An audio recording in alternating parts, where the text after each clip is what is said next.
आज की इस कथा में हम जानेंगे, जब सृष्टि बन चुकी थी, लोक, तत्व और आकाश अस्तित्व में आ चुके थे, तब एक प्रश्न गूंजा, सृष्टि को चलाएगा कौन? और यहीं से जन्म हुआ देवों और दानवों का।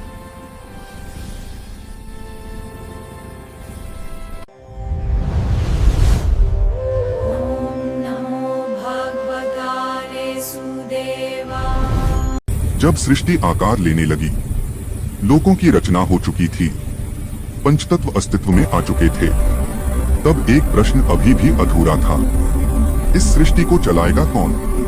पुराणों के अनुसार सृष्टि केवल तत्वों से नहीं चलती, उसे चेतना, नियम और संतुलन की आवश्यकता होती है। और यहीं से जन्म हुआ देवों और दानवों का।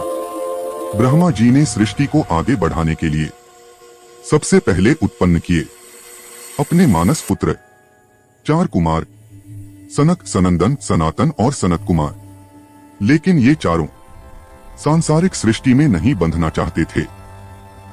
वे ब्रह्मचर्य और तप के मार्ग पर चल पड़े। तब ब्रह्मा जी ने नए सृष्टिकर्ताओं को उत्पन्न किया। दक्ष प्रजापति। दक्ष प्रजापति से जन्मी असंख्य पुत्रियां। इन पुत्रियों के विवाह से सृष्टि का विस्तार हुआ। कश्यप ऋषि के माध्यम से देव, दानव, नाग, गंधर्व और अनेक जीवों की उत्पत्ति हुई। अदिति से जन्मे देव और दिति से जन्मे दानव। यहीं से आरंभ हुआ 2 शक्तियों का अस्तित्व।